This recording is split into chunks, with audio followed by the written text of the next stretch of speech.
किसी ने बड़े कमाल की बात कही है कि परमात्मा ने हमें आंखें दी हैं दुनिया देखने के लिए, लेकिन वो खुद बंद आंखों से दिखाई देते हैं। नमस्ते दोस्तों, मैं हूं आरजे कार्तिक। एक बहुत छोटी सी कहानी है। एक राजा जो कि भगवान का बहुत बड़ा भक्त था, लगातार ध्यान पाठ पूजा करता रहता था। एक दिन भगवान ने प्रसन्न होकर के उसे दर्शन दे दिया। प्रभु के दर्शन पाकर के राजा धन्य हो गया। उसने कहा कि प्रभु आप साक्षात पधारे हैं। भगवान ने कहा मैं तुम्हारी भक्ति से प्रसन्न हूं, बताओ तुम क्या चाहते हो, क्या मांगना चाहते हो, मांग लो।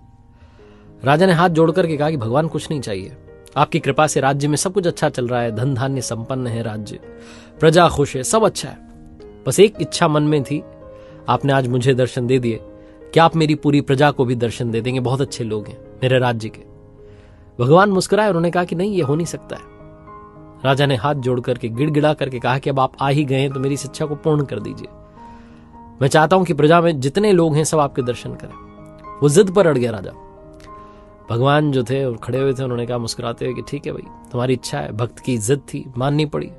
भगवान ने कहा कल मैं आता हूं, ये जो आपके महल के ठीक सामने दूर पहाड़ दिखाई देता है वहां पर आऊंगा और सारे लोगों को दर्शन दूंगा, लेकर आ जाना। राजा ने कहा ठीक है।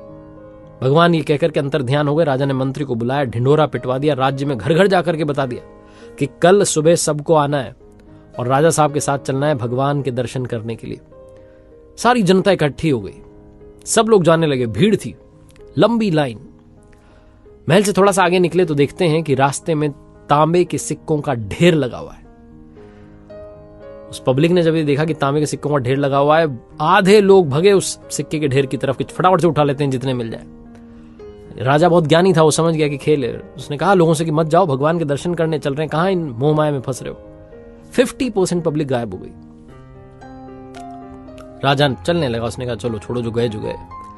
पीछे पलट के देखता तो उसे लगा कि अभी भी आधी जो जनता है मेरे साथ है, मेरे राज्य में पाठ पूजा करने वाले लोग हैं, अच्छे लोग हैं, इन्हें दर्शन मिल जाएंगे, कोई बात नहीं। थोड़ा आगे चले तो चांदी के सिक्कों का ढेर दिखाई दिया। अब की बार फिर से जो 40% पब्लिक थी वो भग गई। चांदी के सिक्के इकट्ठे करने लगे लोग, भर भर के ले जाने लगे। राजा ने कहा अरे क्या कर रहे हो, भगवान बार बार दर्शन नहीं देंगे। लोगों ने कहा वो ठीक है, लेकिन ये चांदी का सिक्कों का ढेर भी बार बार नहीं दिखेगा। आधे लोग वहां भी गायब हो गए। राजा ने पीछे पलट के देखा तो लगभग 10% जनता अभी भी उसके साथ चल रही थी। राजा को लगा चलो इतने तो लोग हैं मेरे राज्य में जो भगवान के भक्त हैं। थोड़ा और आगे चले तो अब रास्ते में सोने के सिक्कों का ढेर दिखाई दिया।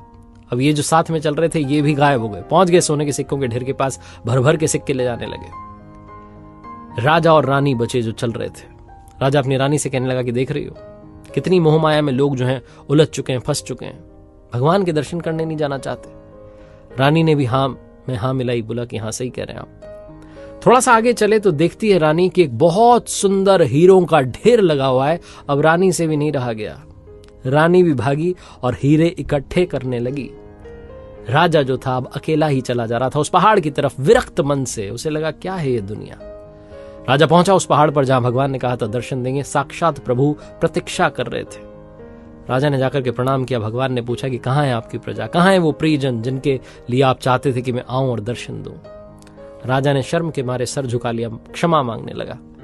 भगवान ने कहा क्षमा मत मांगो, मुझे मालूम था वो आएंगे ही नहीं। मेरे पास सिर्फ वही आता है जो मुझ तक आना चाहता है। जो मटेरियलिस्टिक चीजों में, भौतिक वस्तुओं में उलझा हुआ है वो कभी प्रभु का दर्शन कर ही नहीं सकता। जब तक मोह माया में उलझे रहेंगे तब तक वहां नहीं पहुंच पाएंगे, वरना प्रभु तो अपने भक्तों के लिए प्रतीक्षा कर ही रहे होते हैं। एक बार फिर से वही बात जो अक्सर आपसे कहता हूं, कर दिखाओ कुछ ऐसा कि दुनिया करना चाहे आपके जैसा।